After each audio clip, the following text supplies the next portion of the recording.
welcome to Playwright, a podcast about creating and sharing new ways to play. My name is Ryan Hamann. You can call me H. And I'm Ryan Quintal. You can call me, to be honest with you, these days, whatever you want. Okay. Q will do just fine, though. I'll continue to call you Q. All right, thank for the you. sake of convenience. That worked nice.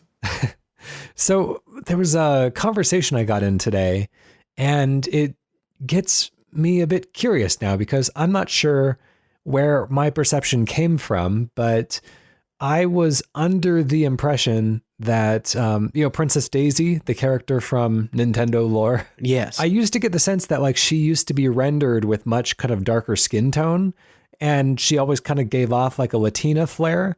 But when I am just kind of Googling, pictures and renders of her from the N64 for entirely innocent reasons, just to prove my point in this argument specifically, it wasn't something I was just doing perchance. She seems like she might have always been white. Is that the case? Do you also seem to remember there being a time when Daisy was much darker skinned than she is now? So there's somebody has a YouTube video. Now this is on my search history too, so I'm going to end up on a watch list. But it looks like, from what I can tell, it's called The Evolution of Princess Daisy. Everything's always a conspiracy theory right on the internet. That's how you get clicks. Wait, are you calling evolution a conspiracy theory, first of all? No. But more specifically, it shows in 1989, I guess, some black and white Game Boy game. I think Mario and Game Boy. Super Mario Land. Where she's kind of depicted with pretty dark hair. Maybe she's also as Italian looking as Mario in that. But I think we can kind of rule out Game Boy games from the mix of ethnicity representation. It's very limited palette they had to work with there. Well, I'll tell you this, her Mario Tennis, her first appearance in Mario Tennis, a little bit less clear, but then Super Smash Brothers Melee. So if you Google Super Smash Brothers Melee Princess Daisy, I think that's kind of what you're talking about, right? Is that the look you have in your head? Yeah. Right. So it's the trophy, and it's noticeably darker than which, I feel like two white guys on a podcast talking about the skin tone of video game women is a dicey subject. We're not saying that maybe we have our own conspiracy theory. I mean, let's not turn down these clicks for a second. I don't know if this is what I want to be known for. I'm just purely curious about the history of this character. Yeah, it would seem to me that Nintendo has a pretty whitish lineup of heroes. And this trophy of Princess Daisy, I would say almost like goldeny brown hair, probably a little bit more on the Latina end or maybe Italian end of the spectrum. But I have the amiibo also that I'm looking at, and she looks as peachy, fleshy, pinkish. That's the Smash Bros. Iteration, which I feel like they kind of fully went all in on just being another white character in the Mushroom Kingdom. Yeah. So, I don't know. Representation matters. I feel like Nintendo had an open goal that they just kind of chose not to take, which is a bit unfortunate. But bring back my Latina queen Daisy. I'm here for it. I don't know of any Latina Nintendo characters. There have been a much better representation of black characters in recent Nintendo games, which has been great. I love the representations in ARMS and a lot of the other Nintendo Switch. There's a great there's a lot of great skin tone options for Mii's. Obviously, that's supposed to be based off of the users. And even in the newer Animal Crossing properties, you can actually have a darker skin tone instead of just getting a non-permanent tan. So, they've been trending in the right direction. We are trending in the right direction. Although I will say that the other day, I think I observed on Twitter that, boy, when you look at that boring Fire Emblem lineup in Smash Brothers. Let's just say that blue hair is represented very, very well, disproportionately to the actual population. Maybe in our pitches today, we'll be able to get some representation. into the 21st century. Let's leave it up to you, Q. What are you bringing us today? Okay. Well, mine can certainly have a character creator that solves for the problem that we just brought up, but Let's not put the burden of this on the on players. the user. You know, it's up to representation matters. We want to see some people of color on box arts. Well, I don't know if I want to do that because this is a game about shooting each other. So Fair enough. let's tread lightly. First person game. Okay. Small, maybe semi-open space. Think of something more on the magnitude of, like an open warehouse room from GoldenEye or something like that, where players spawn in. We could do 2, we could do more, and every player has 3 shots, 3 bullets in their gun. And when you shoot, your bullets travel in kind of slower motion, and you can see their trail. So imagine in your head almost a super hot, visualization for the bullets coming at you. As a player, you can duck, lean, jump, and you can also lay flat and kind of press yourself against surfaces to dodge bullets. And if you perfectly time your dodge, maybe let the kind of force a near miss with the bullet, then you actually snatch that bullet from the air and you get an additional shot in your gun. And the whole crux is, if you get hit, you die. 1 hit, 1 kill, that's it. So that's my pitch, a 1 hit, 1 kill, bullet, slow motion, dodging, matrixy, insane game. All right, let's go ahead and start the clock there. You're suggesting that this is kind of an open level, like one big room in a way, or are you still kind of counting on hallways and stuff like the GoldenEye maps tend to be pretty labyrinthine? Yeah, I think you could definitely do a lot of hallways and stuff, but you kind of want, especially imagine 4 players in this, you kind of want to create bullets almost feeling like a room of lasers or something. A big cross section of stuff. So I think something as dumb and simple as a big open rectangle, maybe with little spawn rooms or something, is kind of interesting because I love the thought of maybe attempting to hide in your spawn room, but if enough people notice you're hiding in there, they could try and light up the room, which would be pretty hard to escape. But I think you could do different maps where you maybe have a little bit more twisty and turny spaces in addition to an open space or something like that. One of the things this makes me think of for some reason is the bouncing green Koopa shell from Mario Kart games. Yes. And just seeing it coming and saying, oh, I'm not going to end up in its direct trajectory, and then getting hit by it regardless, a ricochet off of a wall. And then realizing you're bad at billiards.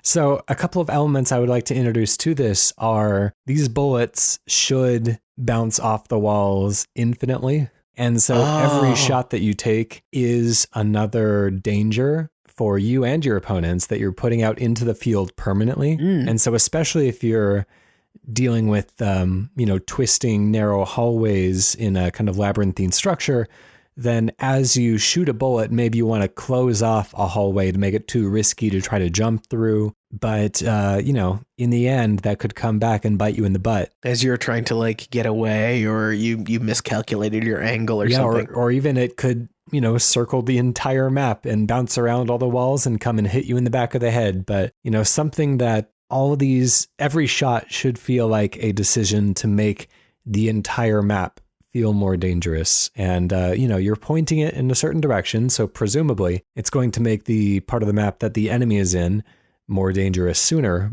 But in the long run, all it does is just kind of increase the number of hazards that everybody has to avoid. That makes me want to, if you do slightly larger maps or something like that, that makes me want to have single shotguns or 2 or 3 shotguns scattered all over in different areas and stuff. So eventually, by the end of a match, you have, potentially a dizzying array of ballistics all over the place. But playing off of that, I love the idea of, in the rare chance, because they're so small, in the rare chance that 2 bullets strike each other, they must have to create 1,000 little projectiles or something crazy, right?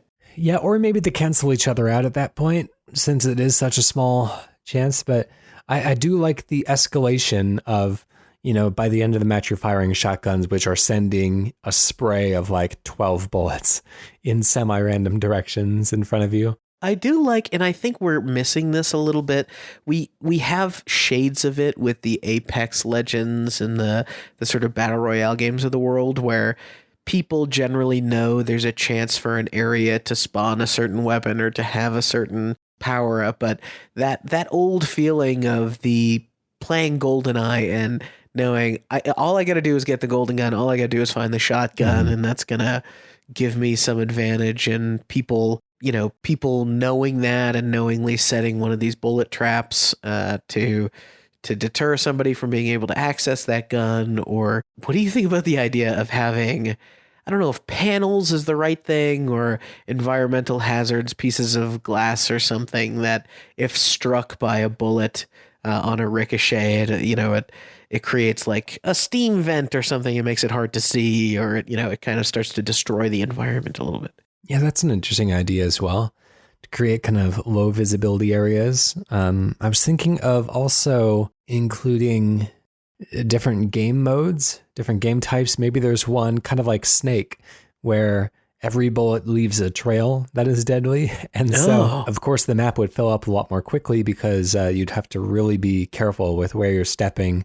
It's almost like the laser grid in Ocean's 12. But, it's just, you are kind of creating lines of permanently dangerous space instead of sending one dangerous projectile into semi-random motion. That's cool, because then you start to create the feeling of like, while a space starts to fill up with these barriers or lasers or whatever, you are really starting to put the lean mechanics and the shimmying against surfaces and stuff to good use, because I think you want as much of the action to feel like it's about maneuvering around or making these sort of dodging based decisions as you do want it to feel like a kind of throwback first person shooter.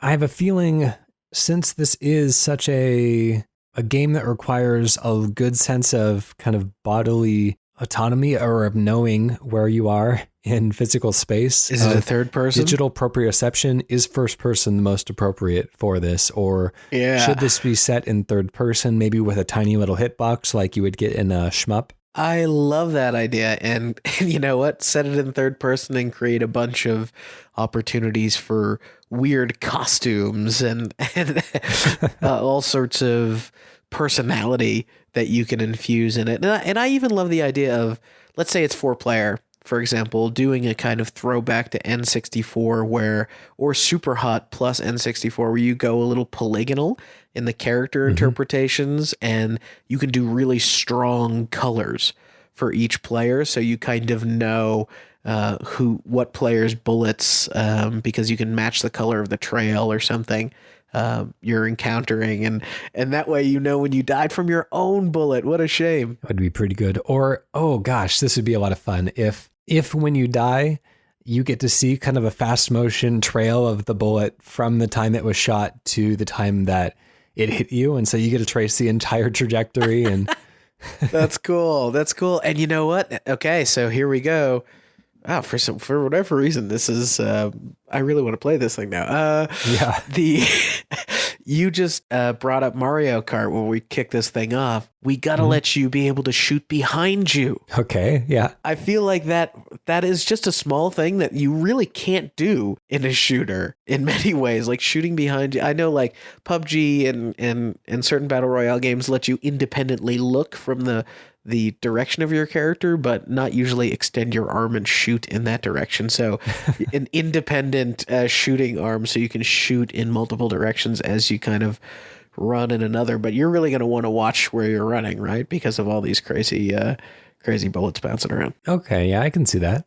I was wondering, how useful, because in Mario Kart, its purpose is to allow you to shoot in a direction that you're not moving because you're always presumably moving forward. But in a first-person shooter, there's much less risk to just kind of turning around and shooting anyways. But I guess in this case, since movement is such is kind of the prime directive in a way, then I guess it makes sense to be able to shoot and move independently. So I get one more wrinkle for you. I do you think that it is a stronger idea to have bullets cancel each other out if two bullets hit each other, so you can actually a little bit play defensively, and you can be like a Neo or somebody who's going to like shoot a bullet in the middle of the air? That's sort of weird 2000s action Hollywood trope. Yeah.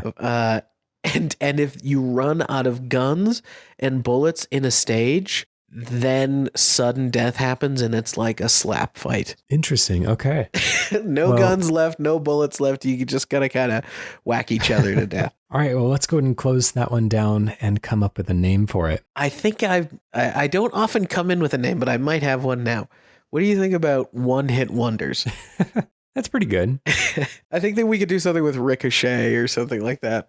Yeah, no, I mean, I think one-hit wonders fits this idea pretty well. Sure. One-hit wonders, the legend of Rick O'Shea. Rick Cachet. Rick Cachet. You know what I discovered the other day is, speaking of Mario Kart, and this is completely off topic, but the game Blur, do you remember that game? I do. Oh my God. I need to Google it though. It's kind of like Mario Kart, but with real cars in a way. But it's basically not available anywhere anymore. Like, it's been pulled from all digital surfaces. I think it was because of like music licensing or something like that. But like, you just cannot play Blur any longer. It's just gone. Blur, I'm looking at it right now. Somebody has, I don't know if it was in HD or I remember this game. Holy cannoli. Yeah, and you had like, you could shoot. Yeah, it was 360 PS3. Wow. Blur. Huh. Hey, you know what? As long as we're talking, I know we're going to get to your pitch in a second, but special shout out this week to a game that really sounded like a playwright pitch that's on Steam now.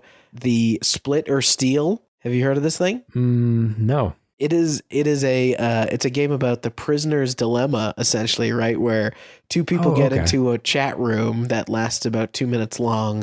And at the end of it, you both have to decide if you're going to split the money. If you're going to steal, get double the money, the other person gets nothing, or you're going to walk away. And if you do decide to steal and the other person's split, you get labeled a cheater for some duration of time, or you get labeled a thief for some duration of time. So you're kind of publicly chided in a chat room about your behavior. Interesting. So what is it that you want the money for in the first place then? That's a good question. I think like they literally go through matches, I think like 10 rounds, and, you know, maybe the money is kind of a lifetime score type of mechanic, but people like move up the leaderboards with how much money they accumulate. Okay, cool. Split or Steal. All right. Split or Steal. That's our mini pitch for the day. Let's go on to my pitch. Today, I want to bring a card game, digital card game about committing an elaborate murder, kind of like Clue. Oh. And cards can represent actions that you can take. So, you know, moving around the mansion, or making sure, trying to make sure you have an alibi, framing people, putting them in a dark room and moving things around. So anything that you need to do to get away with the murder is an action that's represented by a card. And basically you have the hand that you're dealt and you try to, sort out this murder with those cards. So it's kind of like a reverse Clue in a way then. So I'm going to go ahead and start the clock there. So you said sort out this murder, you mean like get away with, right? Mm-hmm. Did you see the movie Knives Out? Yes, I enjoyed it very much. Okay, I knew you would have enjoyed this movie. So you totally reminded me of it, and I love this idea. And I love the idea of maybe there's like a wild card or something in the deck that is point blame, or like blame someone, and like blaming somebody like draws suspicion away from you, and you're able to like get away with a couple actions for a couple turns or something like that. But almost like playing cards, and as you, depending on the card value or maybe the action points you need to like use a card, then you could have like a suspicion meter or something that you're almost trying to like play against. I think it would be the most interesting if, this is during the murder, before there's any investigator at play. And so, or maybe the first round of the game is before the investigator arrives, and it's basically you just trying to commit an elaborate murder and make sure that somebody else gets framed for it, or you are seen in another part of the house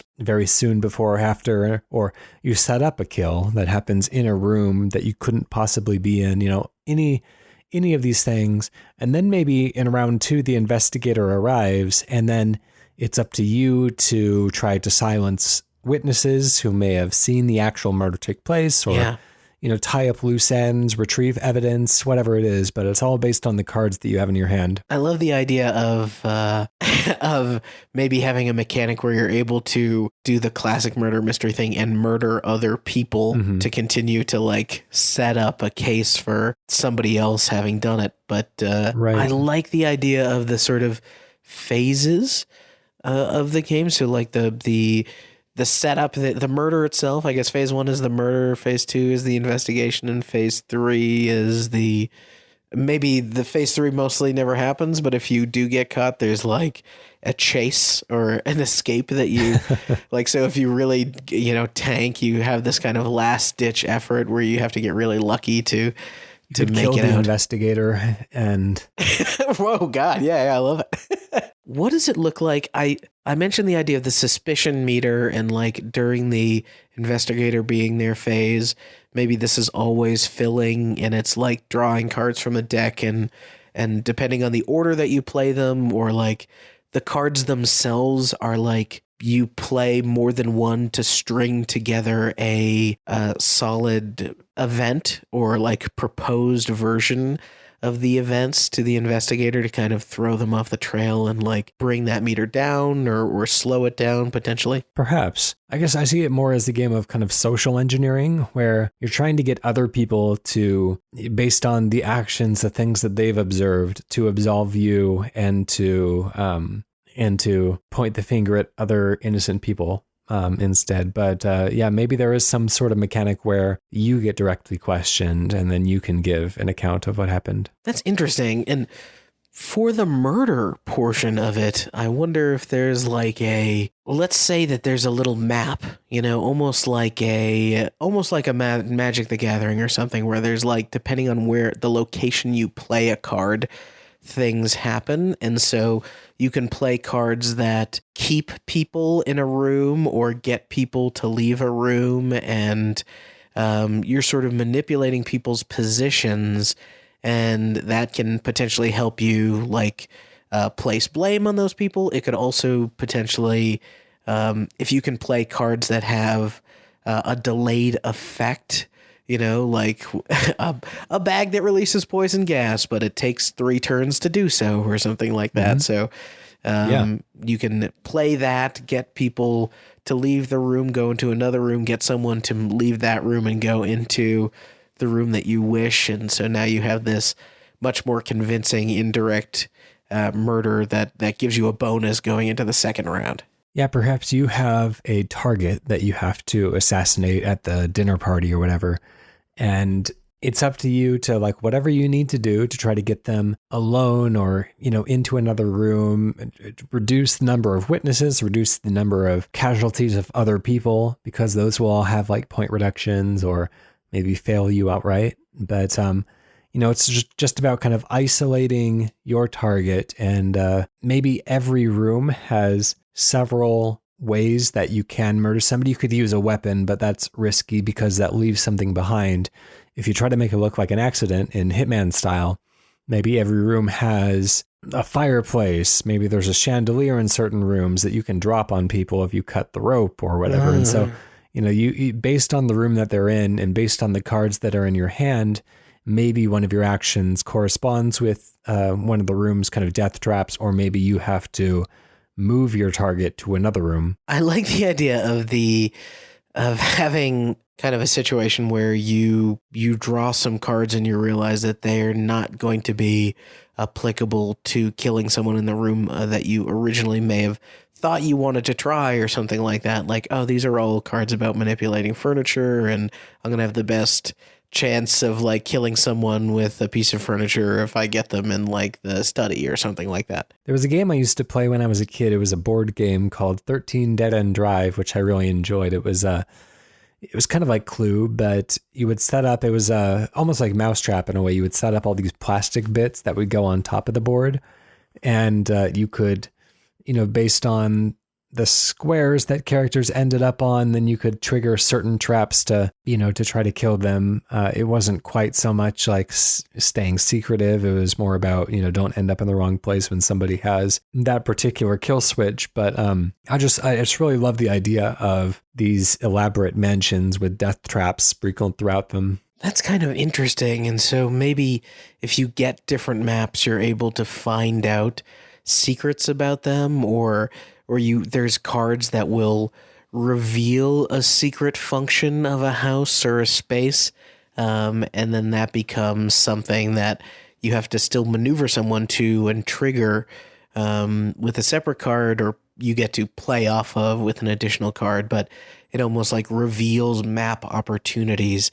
And I love the idea of visually this looking like something between Hearthstone and Clue, where you have a very sort of illustrated map and illustrated board, and that sort of great style that you don't see a lot of these days. Mm-hmm. I'm trying to think about the elements of a murder mystery, and there's the accusation moments. There's should we go full, I don't know if Nancy Drew is the right word, but maybe like Agatha Christie of like a turn all the lights out in the house, and like, or maybe that's like random events that happen that you can play a part in triggering, or maybe they can happen naturally. Or like in the movie Clue, there's plenty of cutting the electricity lines and stuff like that, or cutting the phone cords especially is a very common thing in murder movies. And I love the idea if it, depending on the room that you go into or the cards that you play, there's like a random chance in the round or something that, or while you're committing the murder, that like a house pet is going to show up, and you'll, you'll now need to like placate the pet in some way. You don't want the parrot saying murderer, murderer, that kind of thing. All right. That's been long enough on that one. Let's come up with a name for it. Oh boy. You could go really bold and say something like Clue 2. The sequel that everyone's been waiting for. What else? Let's create our own original IP. Yeah. Let's own this property. I love the idea of using a term like manor, or have like dinner party or something like that, murder party. Let's see. Is there anything to murder with disorienting decks? Almost like Murder on the Orient Express. Oh, that is a lot of soft rhymes in there. Yeah, murder with disorienting decks. Murder on the deck, or murder in the deck, or maybe we use like a true card term like murder of hearts or something like that. Or let's see, draw. What are card terms? Oh, murder in spades. So speaking of cheesy other titles, draw M for murder. Pretty good as well. I like that. What were you gonna say? You were saying murder in the cards? Murder in spades. Murders in spades. Murder in spades. Oh, that's pretty good because there's a lot of murder happening. That might be good enough to get us there. Murder in spades. It's not bad. Murders in spades. Murders in spades. Yeah, pretty good. And that's good. So you have the illustration style. You can do like an old timey playing card deck and have things written on it. That's cool. All right, let's go now to our community. And this is coming in. This is a email that was sent directly to our inbox. Really excited about this one. It's called 2020 New 7 Incredible Best-Selling Video Optimization Apps. Really giving a lot away in the headline there. So thank you, Anisur Rahman, for sending this one in. Let me just read the email here. It says, YouStudio. Kick off 2020 with our 7 incredible video optimization apps for the price of 1. Grab the all-in-one, this is all capitalized, every single word. Grab the all-in-one YouTube marketing bundle comprising 7 software for the price of 1 and become the go-to agency for video marketing.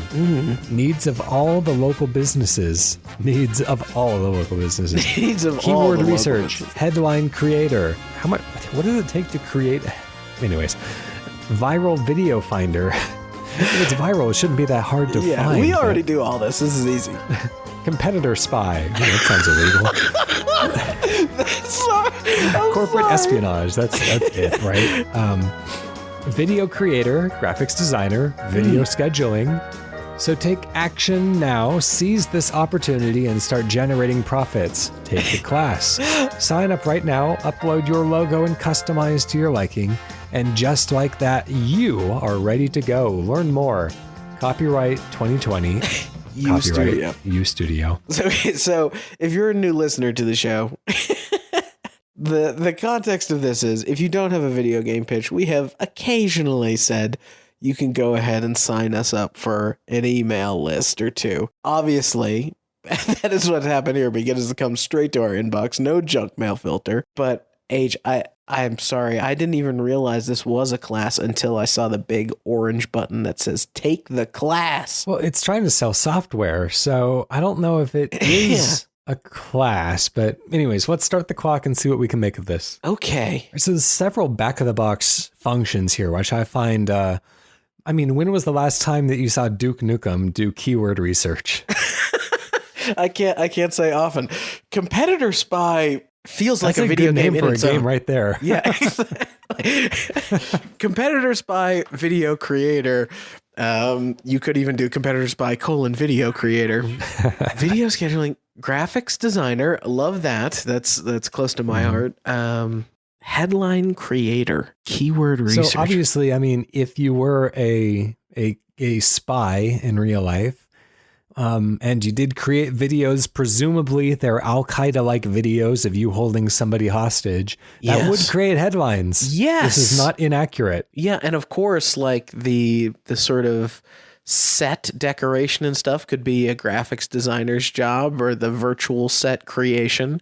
You're making some like home flipper like sets that you can kind of arrange, and it's really all about the lighting for the effect, isn't it? Let's say that this game, you are I don't want to say a terrorist, because that's such a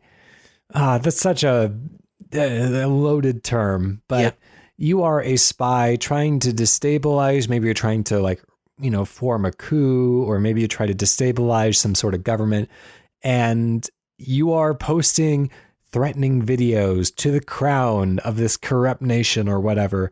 And, but they just aren't going anywhere. And so you are, let's say that's, some sort of, terrorist cell or whatever, hire you, a lowly marketing intern, to spice up their videos and to get them viewed around the world. And so that, people could become really terrorized. We play the role of the intern, yes? Yeah, exactly. So it's up to us to do whatever we can to remix these videos, to, create eye-catching headlines and stuff. You won't believe how many people get beheaded in this terrible video, or, whatever it is. Whatever it is. Okay. Because this is about video optimization, right? SEO for the very worst people on the planet. So one of the things, competitor spy, I think you could have a mechanic where you view other scary videos that you're kind of trying to get better results than, or you're trying to beat in search. And so you have the ability to do some competitive research here. Maybe you find that the best way to communicate your message is to make a screamer video. Do you remember those? Those just don't exist anymore. There's a whole generation of kids now that don't know what screamers are. That's where suddenly you go, bah, right?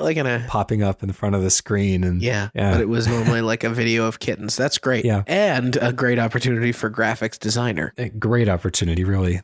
Great more. That actually is the ad that you originally read in the paper at the beginning of the game. Great opportunity for graphics designer.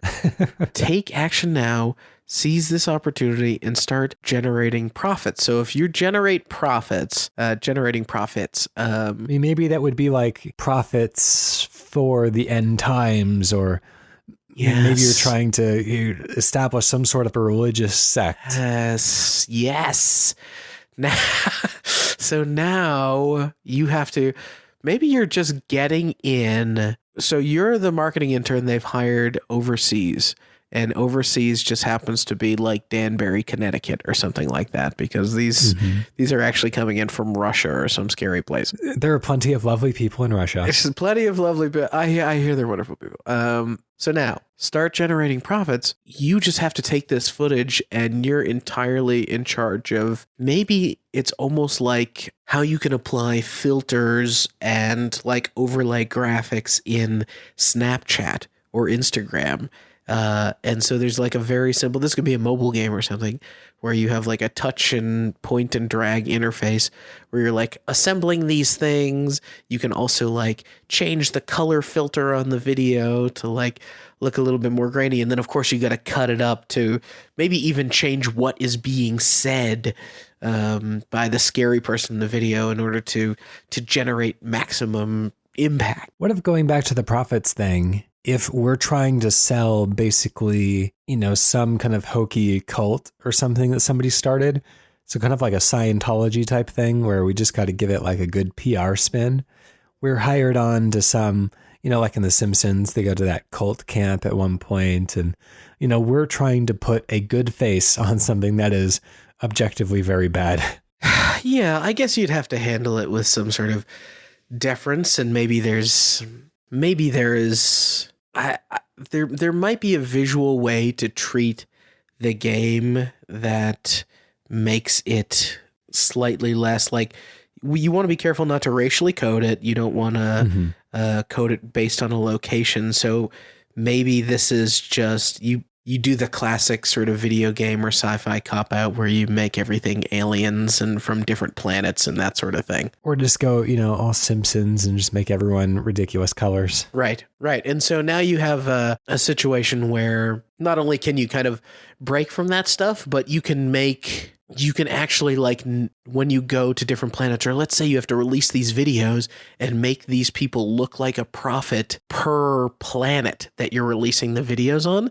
And so you have to like learn about the planet's mythology and ethos and their beliefs. And then you're like, okay, I have to cut a video and do graphics and stuff that are going to appease or really sort of put the fear of Glorthob in the people of Glorthob 7. I was going to say, if we're going interstellar with this, one of the challenges is, I think part of the fun in doing kind of a marketing simulator is playing off of human psychology in a way, because that's all that like marketing really is just kind of like trying to find interesting ways into people's minds. If you're dealing with aliens, you really don't have any baseline to, you can't bring any of that like real world knowledge into it. But maybe that, you know, like you're saying, maybe you can learn about these different alien races. Maybe that's all okay. I also think what could be fun, right, and an opportunity to be satirical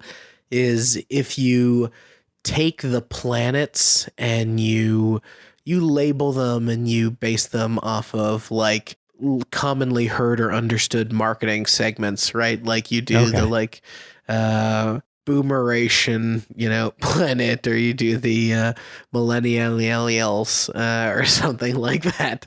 So you know, and when you read about this planet, I'm like, this planet's crazy for avocados or something, you know, really sort of hand over fist stuff, and find a way to have fun with it. All right, that's fun. The undecided voter planet. Let's do that one. They can't make up their minds about anything. Oh boy. Popular one though. Yeah. So what if there are ways to try to like kind of subtly send messages to the authorities to try to have whoever you're working for taken into justice? Maybe there's good and evil paths that you can take to either further obscure what they're doing, or, you know, try to communicate with people. Maybe there are kind of like undercover boss situations where somebody might come and say, I'm with the FBI, you know, turn over your leader. And if you do, then the boss would say like, oh, that was actually me in disguise. You're going to get neutralized or whatever. Neuralized, even better. That's interesting. How would you sort of expose the person? I feel like there's so much to video editing around. Like maybe you have the cheesy power to, quote, enhance parts of the image, right? So you can kind of like zoom in and sharpen aspects of it and be able to cut to things. Show like an address. Yeah, show an address, or feature. like, oh, the guy accidentally had his like family photo or something in the background, something crazy. Right. That's all the time we have on that one. I would like to give a big thanks to Anisur Rahman for sending that one in. That was sent directly to our inbox at playwrightcast@gmail.com. We, of course, thank all of our weekly listeners for writing in so frequently. Yeah. You can also send a pitch to playwrightcast.com/pitch, or you can tweet us at playwrightcast to have your idea read on a future show. Special thank you to PROTODOME for the use of our theme song Hello World off the album Blue Noise.